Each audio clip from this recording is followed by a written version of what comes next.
அமெரிக்க இராணுவ தளங்களை ஈரான் மேற்கொள்ளாத ஒரு சில தாக்குதல்கள், ட்ரோன் மூலமான தாக்குதல்கள், ஈரானுடைய பேரை பயன்படுத்தி இஸ்ரேலின் அதாவது மொசாட் உளவு பிரிவினது கைங்கரியம் என்று.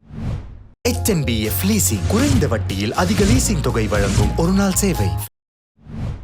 ஈரானுடைய அந்த தாக்குதல்கள், அதாவது நீங்கள் குறிப்பிட்டது போல சவுதி அரேபியா, பஹ்ரைன், அதாவது அமீரகம்னு சொல்கிறது, கட்டார், இது போன்ற நாடுகளில் ஈரான் மேற்கொண்ட தாக்குதல்கள் அந்த நாடுகளில் அமையப்பெற்றுள்ள அமெரிக்க இராணுவ தளங்களை, அதே போன்று அமெரிக்காவின் உளவு நிறுவனங்கள் அமையப்பெற்றுள்ள அந்த கட்டிடங்கள் என்று சொன்னால், இப்போ இந்த யுத்தம் ஆரம்பிப்பதற்கு ஒரு சில நாட்களுக்கு முன்னதாகவே அமெரிக்கா நன்கு திட்டமிட்டு அதாவது அதன் உளவு அதாவது சேவையில் கடமையாற்றியவர்கள், இராணுவ தளங்களில் கடமையாற்றியவர்கள், இவர்களையெல்லாம் அவர்கள் வழக்கமாக கடமையாற்றிய அந்த இடங்களில் இருந்து அவர்களை இந்த ஹோட்டல்களுக்கு மாற்றுகின்றார்கள்.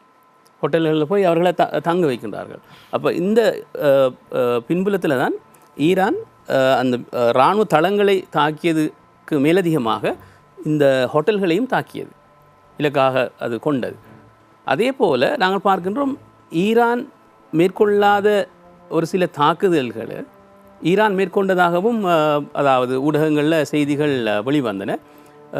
அதை நாங்கள் நோக்குகின்ற போது இஸ்ரேல் வளமையான அதனுடைய அதாவது உளவு பிரிவான மொசாட்டுக்கு ஊடாக இவ்வாறு அதாவது ஒரு சில தாக்குதல், அதாவது ட்ரோன் மூலமான தாக்குதல்கள் அல்லது அதாவது ஈரானுடைய பேரை பயன்படுத்தி மேற்கொண்டதாக குறிப்பாக இப்போ சைப்ரஸ் தீவில் அமையப்பெற்றுள்ள பிரித்தானிய அந்த படைத்தளம், அதன் மீதும் ட்ரோன் தாக்குதல் மேற்கொள்ளப்பட்டது. அதே போல் சவுதியின் இந்த எண்ணெய் குதம் மீதும் தாக்குதல் இடம்பெற்றது. அப்போ இந்த தாக்குதல்கள் ஈரான் உரிமை கோரவில்லை. ஈரான் சொன்னது தாங்கள் அவ்வாறான தாக்குதலை மேற்கொள்ளவில்லை என்று. ஆனால் ஒரு சில மேற்கு ஊடகங்கள், அதாவது அமெரிக்காவில் இருக்கின்ற சில பிரபலியமான ஊடகங்கள் கூட சொன்னது இது இஸ்ரேலின் அதாவது மொசாட் உளவு பிரிவினது கைங்கரியம் என்று. இப்போ இவ்வாறு அந்த சதி கோட்பாடுகள், அதாவது கான்ஸ்பைரசி தியரிஸ் ஒன்றுக்கு மேற்பட்டதாக இந்த ஈரானுடைய வளைகுடா நாடுகள் மீதான அந்த தாக்குதல் தொடர்பில் முன்வைக்கப்படுகின்றது.